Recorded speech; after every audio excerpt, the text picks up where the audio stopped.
ನಮಸ್ಕಾರ ವೀಕ್ಷಕರೇ, ಕಾಳಿ ಕನ್ನಡ ನ್ಯೂಸ್ಗೆ ಸ್ವಾಗತ. ಇದು ನಿಮ್ಮ ದಾಂಡೇಲಿ ನಗರದ ಚಾನೆಲ್. ನಿಮ್ಮ ಸುದ್ದಿಗಾಗಿ ದಯವಿಟ್ಟು ಸಬ್ಸ್ಕ್ರೈಬ್ ಮಾಡಿ. ಕಮೆಂಟ್ ಬಾಕ್ಸಿನಲ್ಲಿ ನಿಮ್ಮ ಸಲಹೆ ಕೊಡಿ. ನಿಮ್ಮ ಸಲಹೆ ನಮಗೆ ಮುಂದಿನ ದಾರಿ. ಇವತ್ತಿನ ಮುಖ್ಯಾಂಶಗಳು: ದಾಂಡೇಲಿ ನಗರದಲ್ಲಿ ಕೊರೋನಾ ರಣಕೇಕೆ. ದಾಂಡೇಲಿ ನಗರದಲ್ಲಿ ನಿಲ್ಲುತ್ತಿಲ್ಲ ಕೊರೋನಾ ಮಹಾಮಾರಿಯ ಅಟ್ಟಹಾಸ. ದಿನದಿಂದ ದಿನಕ್ಕೆ ಶರವೇಗದಲ್ಲಿ ಓಡುತ್ತಿದೆ ಕೊರೋನಾ ಸೋಂಕಿತರ ಸಂಖ್ಯೆ. ದಾಂಡೇಲಿ ತಾಲೂಕಿನಲ್ಲಿ ಸೋಮವಾರದಂದು 59 ಜನರಲ್ಲಿ ಕೊರೋನಾ ಸೋಂಕು ದೃಢವಾಗಿದ್ದು, ಇದರಲ್ಲಿ 35 ಪುರುಷರು ಮತ್ತು 24 ಮಹಿಳೆಯರಿದ್ದರು. ನಗರದ ಅಂಬೇವಾಡಿಯಲ್ಲಿ 7, ಬಸವೇಶ್ವರ ನಗರದಲ್ಲಿ 6, ಗಾಂಧಿನಗರದಲ್ಲಿ 5, ಟೌನ್ಶಿಪ್ನಲ್ಲಿ 6, ಸುಭಾಷ್ ನಗರದಲ್ಲಿ 6, ಹಳೆ ದಾಂಡೇಲಿಯಲ್ಲಿ 3, ಬಾಂಬುಗೇಟಿನಲ್ಲಿ 2, ಬಾಂಗೂರ್ ನಗರದಲ್ಲಿ 2, ಗಾಂವ್ಠಾಣ್, ಮಾರುತಿ ನಗರ್, ಗಣೇಶ್ ನಗರ್, ದೇಶಪಾಂಡೆ ನಗರ್ ಮತ್ತು ಜನತಾ ಕಾಲೋನಿ ಸೇರಿ ಅಲ್ಲಿ ಇಲ್ಲಿ 1-2 ಪ್ರಕರಣಗಳು ದಾಖಲಾಗಿವೆ. ಸೋಮವಾರದಂದು 97 ಸೋಂಕಿತರು ಗುಣಮುಖರಾಗಿ ಮನೆಗೆ ತೆರಳಿದರು. ಈವರೆಗೂ ಒಟ್ಟು 1714 ಸೋಂಕಿತರು ಗುಣಮುಖರಾಗಿದ್ದಾರೆ.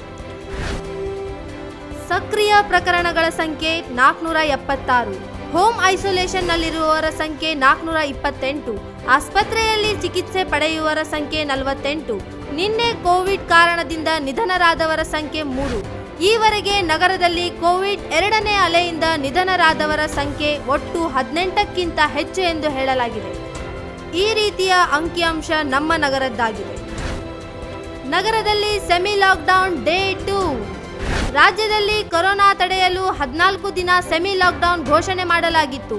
ಸೆಮಿ ಲಾಕ್ಡೌನಿನ 2ನೇ ದಿನವಾಗಿರುವುದರಿಂದ ಇಂದು ನಗರದಲ್ಲಿ ಬೆಳಿಗ್ಗೆ 10 ಗಂಟೆಯವರೆಗೆ ಅಷ್ಟೇ ಅವಶ್ಯಕ ವಸ್ತುಗಳಿಗೆ ಅವಕಾಶ ನೀಡಲಾಗಿತ್ತು. 10 ಗಂಟೆಯ ನಂತರ ಯಾವುದೇ ವ್ಯಾಪಾರ ವಹಿವಾಟು ನಡೆದಿಲ್ಲ. ಜನರು 10 ಗಂಟೆಯ ಒಳಗೆ ತಮ್ಮ ವ್ಯವಹಾರವನ್ನು ಮುಗಿಸಿ ಮನೆಗೆ ತೆರಳಿದರು. ಬೆಳಿಗ್ಗೆ 10 ಗಂಟೆಯ ನಂತರ ದಾಂಡೇಲಿ ಸಂಪೂರ್ಣ ಸ್ತಬ್ಧ. ಜನರಿಲ್ಲದೆ, ವಾಹನ ಇಲ್ಲದೆ ಬಿಕೋ ಎನ್ನುತ್ತಿರುವ ನಗರದ ರಸ್ತೆಗಳು. ಪೊಲೀಸರು ತಮ್ಮ ತಮ್ಮ ಕಾರ್ಯದಲ್ಲಿ ನಿರತರಾಗಿದ್ದರು. ಹೀಗೆ 2 ದಿನ ಸೆಮಿ ಲಾಕ್ಡೌನ್ಗೆ ಉತ್ತಮ ಪ್ರತಿಕ್ರಿಯೆ ದೊರೆಯಿತು.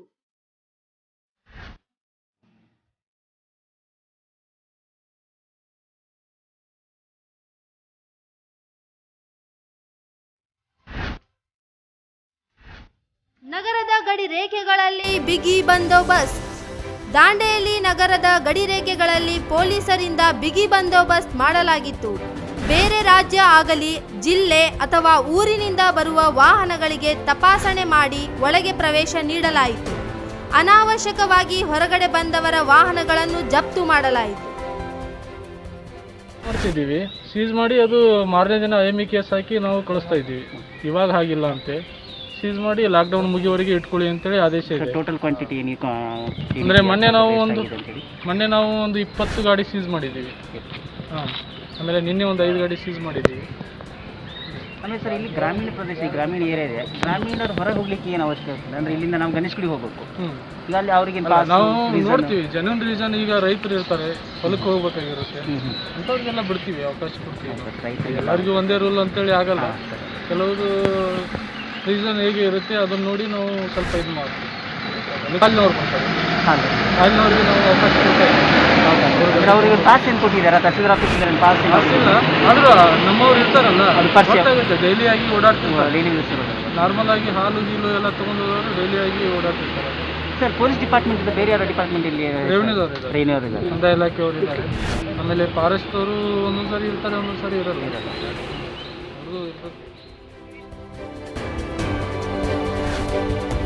ಸಾಮಾಜಿಕ ಅಂತರ ಮರೆತ ಬ್ಯಾಂಕುಗಳು. ದಾಂಡೇಲಿ ನಗರದಲ್ಲಿ ಕೆಲವು ಬ್ಯಾಂಕ್ಗಳ ಮುಂದೆ ಮಾಸ್ಕ್ ಇಲ್ಲದೆ, ಸಾಮಾಜಿಕ ಅಂತರವಿಲ್ಲದೆ ಜನರ ದಂಡು ಕಂಡುಬಂತು.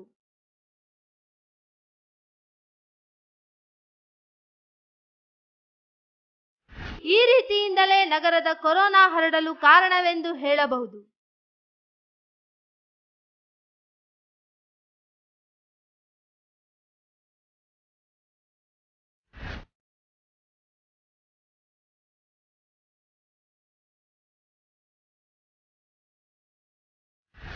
ಅಂಜುಮನ್ ಅಹಲ್ಲೆ ಸುನ್ನತ್ದಿಂದ ಸಾಮಾಜಿಕ ಕಾರ್ಯ. ನಗರದ ಅಂಜುಮನ್ ಅಹಲ್ಲೆ ಸುನ್ನತ್ ದಾಂಡೇಲಿ ಇವರಿಂದ ಉತ್ತಮ ಸಾಮಾಜಿಕ ಕಾರ್ಯ ಮಾಡುತ್ತಿದ್ದಾರೆ. ಅದೇನೆಂದರೆ ನಗರದಲ್ಲಿ ಕೊರೋನಾ ಸೋಂಕಿನಿಂದ ನಿಧನರಾದರೆ ಅದರಲ್ಲಿ ಕೊರೋನಾದಿಂದ ಹೋಮ್ ಐಸೋಲೇಷನ್ನಲ್ಲಿದ್ದು ಅಂತ್ಯ ಸಂಸ್ಕಾರ ಮಾಡಲಿಕ್ಕೆ ಸಮಸ್ಯೆಯಾದರೆ ಅಂಥವರು ಯಾರೇ ಆಗಲಿ ಯಾವ ಧರ್ಮ ಜಾತಿ ಆಗಲಿ ಅವರಿಗೆ ಹೇಳಿದರೆ ಸಾಕು, ಇವರೇ ಆ ಮೃತ ವ್ಯಕ್ತಿಯ ವಿಧಿವಿಧಾನದಿಂದ ಅಂತ್ಯ ಸಂಸ್ಕಾರವನ್ನು ಮಾಡುತ್ತಾರೆ. ಹೀಗೆ ಕೊರೋನಾ ಸಮಯದಲ್ಲಿ ತುಂಬಾ ಉತ್ತಮ ಮತ್ತು ಪುಣ್ಯದ ಕಾರ್ಯವೆಂದು ಹೇಳಬಹುದು.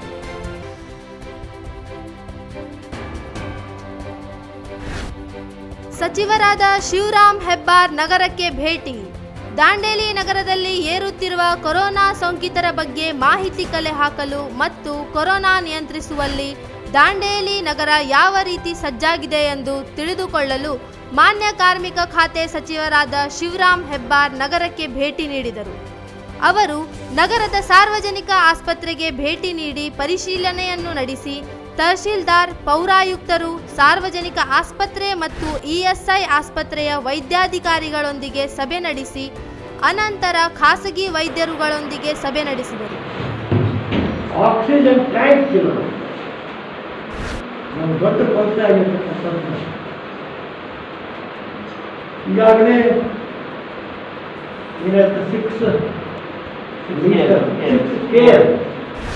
ಸಿಕ್ಸ್ ಕೇರ್ ಆಕ್ಸಿಜನ್ ಟ್ಯಾಂಕ್ ಹೆಚ್ಚಾಗಿ ಚಂದ ಮಾಡಿ ಒಂದು 4-5 ದಿವಸ ಆಕ್ಸಿಜನ್ ಟ್ಯಾಂಕ್ ಸಿಕ್ಕಾಗುತ್ತೆ ಕಾರಣ.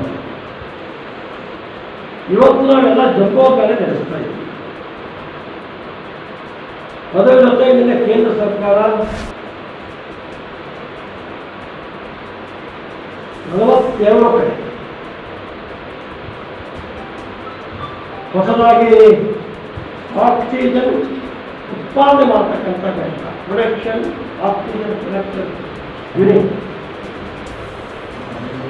ಇದೆಲ್ಲ 6 ಕೆಜಿ ಏನು ಕಷ್ಟ ಹೇಳ್ತೀನಿ ಪರಿಸ್ಥಿತಿ. ದಾಂಡೇಲಿಯ ಇಎಸ್ಐ ಆಸ್ಪತ್ರೆಯನ್ನು ಇನ್ನು ಮುಂದೆ ಕೋವಿಡ್ ಸೆಂಟರ್ ಎಂದು ಹೇಳಿದರು. ನಗರದ ಇಎಸ್ಐ ಕೋವಿಡ್ ಸೆಂಟರ್. ದಾಂಡೇಲಿ ನಗರದಲ್ಲಿ ದಿನದಿಂದ ದಿನಕ್ಕೆ ಏರುವ ಕೊರೋನಾ ಸೋಂಕನ್ನು ತಡೆಯಲು ನಗರದ ಇಎಸ್ಐ ಆಸ್ಪತ್ರೆ ಕೋವಿಡ್ ಸೆಂಟರ್ ಮಾಡಲಾಗಿದೆ. ಸಾರ್ವಜನಿಕ ಆಸ್ಪತ್ರೆಗೆ ಅಗತ್ಯವಾಗಿ ಬೇಕಾಗಿದ್ದ ವೈದ್ಯರುಗಳ ಕೊರತೆಯನ್ನು ತಕ್ಕ ಮಟ್ಟಿಗೆ ನೀಗಿಸುವ ಕಾರ್ಯವನ್ನು ಮಾಡಲಾಗಿದೆ. ಆಸ್ಪತ್ರೆಗೆ ಏನೇನು ಮೂಲಸೌಕರ್ಯ ಬೇಕು ಎಲ್ಲವನ್ನೂ ಒದಗಿಸಲಾಗುವುದೆಂದು ಜಿಲ್ಲಾ ಉಸ್ತುವಾರಿ ಸಚಿವರಾದ ಶಿವರಾಮ್ ಹೆಬ್ಬಾರ್ ರವರು ಹೇಳಿದರು. ಭಾವಪೂರ್ಣ ಶ್ರದ್ಧಾಂಜಲಿ. ದಾಂಡೇಲಿ ನಗರದ ಬಿಎಸ್ಎನ್ಎಲ್ ನಿವೃತ್ತ ಉದ್ಯೋಗಿ ಅಬ್ದುಲ್ ಸಮದ್ ದವಲ್ ಸಾಬ್ ಝುಂಜವಾಡ್, ವಯಸ್ಸು 64, ಭಾನುವಾರದಂದು ನಿಧನರಾದರು.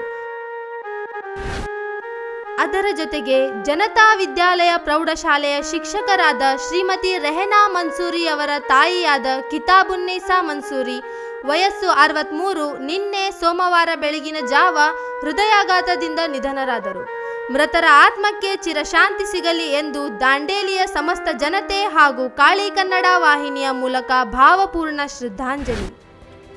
ನಮ್ಮ ಚಾನೆಲಿಗೆ ನೀವೇ ವರದಿಗಾರರು. ನಿಮ್ಮ ನಗರದಲ್ಲಿ, ಮನೆಯ ಅಕ್ಕಪಕ್ಕದಲ್ಲಿ ಯಾವುದಾದರೂ ಘಟನೆ ಅಥವಾ ಸುದ್ದಿ ಇದ್ದರೆ ಕರೆ ಅಥವಾ ವಿಡಿಯೋ ಮೂಲಕ ತಕ್ಷಣ ನಮ್ಮ ಕಾಳಿ ಕನ್ನಡ ನ್ಯೂಸ್ ತಂಡಕ್ಕೆ ಕಳುಹಿಸಿ. ಅದನ್ನು ನಾವು ನಮ್ಮ ಚಾನೆಲ್ ಮುಖಾಂತರ ದಾಂಡೇಲಿ ಜನರಿಗೆ ಪ್ರಸಾರ ಮಾಡುತ್ತೇವೆ. ನಮ್ಮ ಚಾನೆಲ್ ಮುಖಾಂತರ ನಿಮ್ಮ ಸ್ನೇಹಿತರ ಅಥವಾ ಪರಿವಾರದ ಸದಸ್ಯರ ಹುಟ್ಟುಹಬ್ಬದ ಹಾಗೂ ಇನ್ನಿತರ ಶುಭ ಕಾರ್ಯದ ಶುಭಾಶಯದ ಜಾಹೀರಾತನ್ನು ನೀಡಬಹುದು.